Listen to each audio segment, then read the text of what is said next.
നമസ്കാരം. 2004 കശ്മീർ താഴ്വര ഭീകരപ്രവർത്തനം ഉച്ചത്തിൽ നിൽക്കുന്ന കാലം. ഹിസ്ബുൾ മുജാഹിദീൻ എന്ന ഭീകര സംഘടനയുടെ പ്രധാന തലവന്മാരായ അബു ത്വരാർ, അബു സബ്സാർ എന്നിവർ അവരാണ് ഈ താഴ്വരയിലെ ആക്രമണങ്ങളുടെ മുഖ്യ ആസൂത്രകർ. അവരെ ഇല്ലാതാക്കുക എന്നത് ഇന്ത്യൻ സൈന്യത്തിന് ഒരു തന്ത്രപരമായ ആവശ്യമായി മാറിയിരുന്നു. പക്ഷേ അത് സാധാരണ ഒരു ഓപ്പറേഷൻ അല്ല. അതിനാവശ്യമായത് ധൈര്യം മാത്രമല്ല, സ്വയം ഇല്ലാതാകാനുള്ള മനസ്സും വേണമായിരുന്നു. ആ ദൗത്യത്തിന് ഇന്ത്യ തെരഞ്ഞെടുത്ത പേര് മേജർ മോഹിത് ശർമ്മയുടേത് ആയിരുന്നു. അദ്ദേഹം ഒരു ഭീകരന്റെ വേഷം കെട്ടി, മുടിയും താടിയും നീട്ടി, വേഷം മാറി, ഭാഷയും ശൈലിയും സ്വഭാവവും മാറ്റി ഇഫ്തിഖാർ ഭട്ട് എന്ന പേരും സ്വീകരിച്ചു.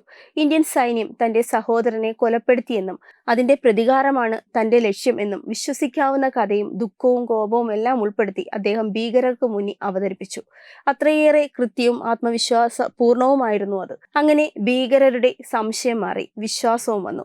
ഇഫ്തിഖാർ ഭട്ട് സംഘത്തിനുള്ളിൽ പ്രവേശിക്കുകയും ചെയ്തു. ഭീകരർക്കൊപ്പം താമസിച്ചു, ഒളിത്താവളങ്ങൾ കണ്ടെത്തി, ആയുധ ശേഖരങ്ങളും മനസ്സിലാക്കി, അവരുടെ നീക്കങ്ങളും അറിഞ്ഞു, എല്ലാം അടുത്തുനിന്ന് മനസ്സിലാക്കി. എന്നാൽ ആക്രമണത്തിന് തൊട്ടുമുമ്പ് ഭീകരർക്ക് വീണ്ടും ഒരു സംശയം വന്നു. തോക്ക് ചൂണ്ടിക്കൊണ്ട് ഭീകരർ ചോദിച്ചു, "നീ ആരാണ്?" എന്ന്. സംശയത്തോടുള്ള ഭീകരരുടെ ചോദ്യം കേട്ട് ഒരു നിമിഷം പോലും പതറാതെ മേജർ മോഹിത് ശർമ്മ പറഞ്ഞു, "വിശ്വാസമില്ലെങ്കിൽ വെടിവെച്ചോളൂ" എന്ന്. അതാണ് വിധി മാറ്റിയ നിമിഷം. സംശയം അവസാനിച്ചതായി ഭീകരർ കരുതി ആയുധങ്ങൾ മാറ്റിയ സമയം തന്നെ മോഹിത് ശർമ്മ വസ്ത്രങ്ങൾക്കുള്ളിൽ ഒളിപ്പിച്ചിരുന്ന പിസ്റ്റൾ പുറത്തെടുത്തു. നിമിഷങ്ങൾക്കകം അബു സബ്സാർ വീണു, അബു ത്വരാർ വീണു.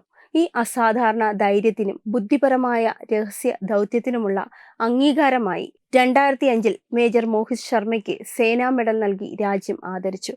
ഇതൊരു യുദ്ധകഥയല്ല, ഇതൊരു മനുഷ്യൻ സ്വന്തം പേര് പോലും ഉപേക്ഷിച്ച് രാജ്യത്തിനായി ജീവൻ പണയപ്പെടുത്തിയ യാഥാർത്ഥ്യമാണ്.